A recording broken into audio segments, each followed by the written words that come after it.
All right, everybody, it's Mr. Yamas again with our fourth online lecture here, Latin American Revolutions. And we're not going to spend too much time on this because it's just a couple of things that I just want to go over, Latin American Revolutions. But it's interesting stuff to know how and why our ancestry, for some of us that live or that lived all our life here in Laredo or across in Nuevo Laredo or and stuff like that, because we've seen a lot of bloodline and a lot of generations and ancestry from what comes from Europe and Spain in particular. So we're gonna go over this real quick here. So let's talk about why these Latin American colonies, right?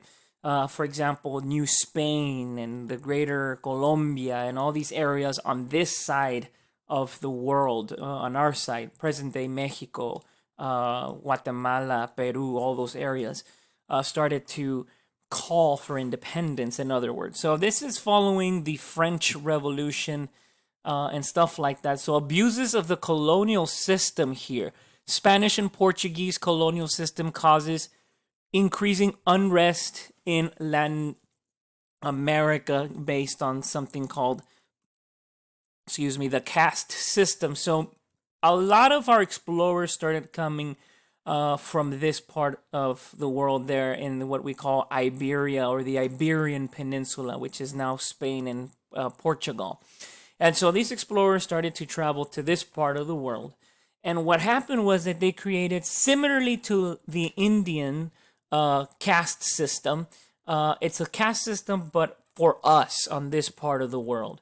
So, yes, if you were a Spaniard born in Spain, which is right here, but you came over to this side of the world, Mexico, Cuba, all those areas, you were known as a peninsular, or peninsulares.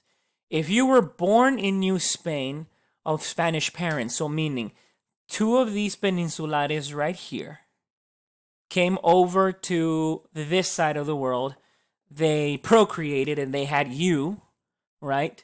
You have full-blown Spanish blood. So you were known as a Creole or Criollo, right? So born in New Spain, which is on this side of the world. New Spain is this part of the world, Mexico.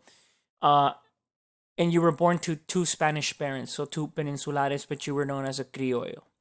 If you are born of Spanish and a Native American Indian parents, then you were known as mestizo. And the proper word to learn this, mestizo, just mix. It's like una mezcla, mix of Spanish and Native American. So mezcla of Spanish and Native American. And then Native American Indians, and then enslaved persons. But it actually goes further. El sistema de castas colonial, or the caste system, the colonial caste system here. So it literally shows you. Oh, if and put yourselves in this situation, guys.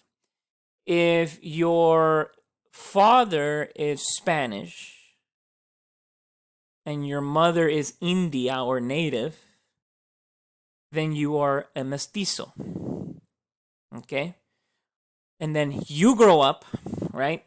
You grow up, you're a mestizo. If you're a mestizo and you marry a Spanish person, then you would be called a castizo. And then a castizo, you grow up. And if you're a castizo and you marry a Spanish person, then you would be a Spaniard.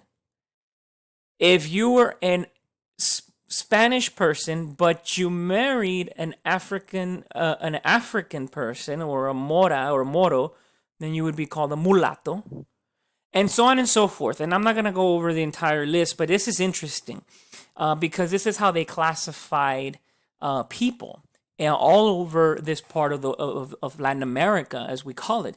Because if you go to like Cuba or Haiti or the Dominican Republic, you will see former Africans because their parents might have been mixed with a either an indigenous person, if you were an indigenous person, and then if you were married to a I don't know, to someone else, and you can look and you can make the mixes all over here. So it just it became a mess once mixture and then once mixture started to happen. And I'm even kind of um, stuttering here because it's just a lot of mixing. And so at the end of the day, actually, the Spaniards are going to stop this system. Not stop it. They're just going to stop classifying. It's like, well, what happens when this little kid marries this person over here, but then this person, and it's just like, whatever. You know what? Let's just keep it as is. So they just said, let's not expand the system anymore. You were just going to be tenta al aire. You were just going to be like, you're nothing. You're just going to stay up here in the air. You're up in the air. We don't know what you are. Tenta al aire. And so on and so forth, right? The criollos, which remember, the criollos in this case are the second people born in New Spain to Spanish parents. So again, these people actually have full-blown Spanish blood. They are not mixed, but they are born here in this side of the world, but they're full-blown Spanish. Um, they're the richest people so far here, aside from the peninsulares. They established plantations, las haciendas, as we would call them. There would be the hacenderos, the haciendas, plantation owners, and they didn't really like the restrictions from the crown itself. So some of these criollos started to believe in the idea of freedom and liberty. Okay, so they started saying, "Hey, the United States and these people right here, the United States, are doing interesting stuff, and France is also doing interesting stuff, and so why can't we do it, right?" So they started to go against the Peninsulares and the Iberianos, so the Spanish crown, and so on and so forth. And they started to come up with what we call the revolt of the masses, right? And so they started to revolt and become interesting people that were leading the masses into the revolt against the Spanish crown or any other crown out there, mostly the Spanish crown and the Portuguese too. One of the most famous revolutions that we're going to see here is called the Haitian Revolution, which officially establishes the country of Haiti, or Haiti. And so basically, the most important thing that we got to know here is that this was a former French and British, I guess, colony. And eventually, when the French overtook it, because remember I said in the French Revolution that the French and the British were always fighting against each other. So yes, they were fighting against each other, and they did what they had to do. The French would eventually take over Haiti, or Haiti, and from there they started to classify by skin color and wealth. And again, they started creating a class system here in Haiti, and eventually former slaves and educated slaves that were soldiers revolted against the French.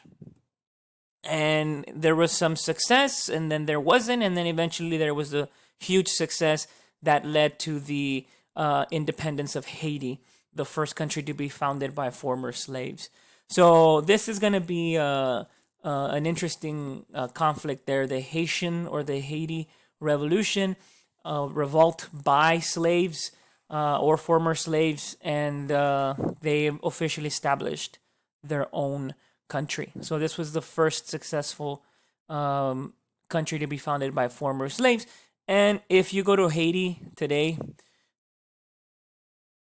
if you go to Haiti today, they have a lot of French dialect and French influences here, because again they were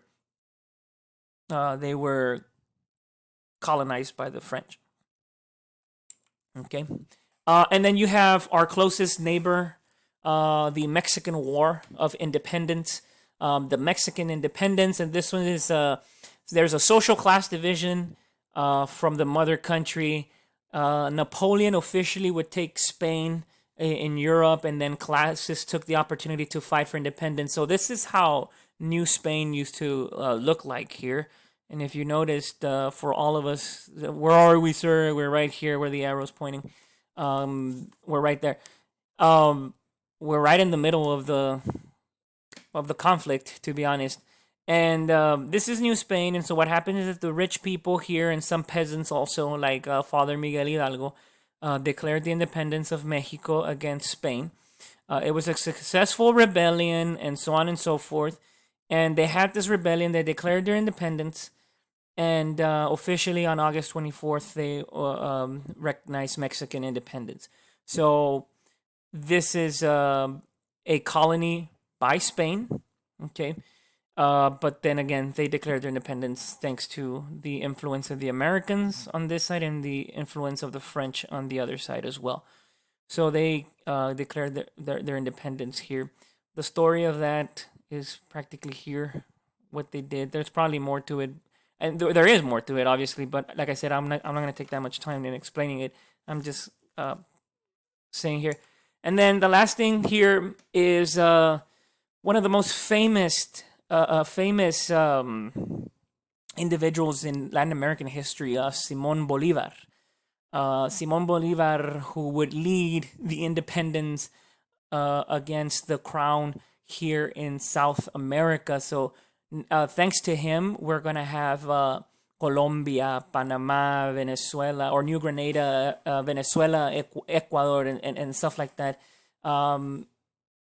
Jose de San Martin is going to free Peru, which is a former Incan empire, and so on and so forth. So you all can pause this and read these things. I'm like I said, I wasn't going to take that much time in explaining these revolutions, but we were just going to go over which countries on this side of the world and the Western Hemisphere started to go against the Spanish and their own crowns, right? So thanks to Simon Bolivar, we see this northern part of South America established.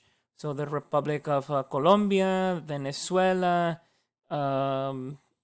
Ecuador, stuff like that, Panama, so on and so forth. So we start seeing because of Simon Bolivar, because of Miguel Hidalgo and Jose Maria Morelos and Vicente Guerrero and Francisco Javier Mina, you started seeing what Mexico it starts to develop here on this side. They finally gain their independence against Spain.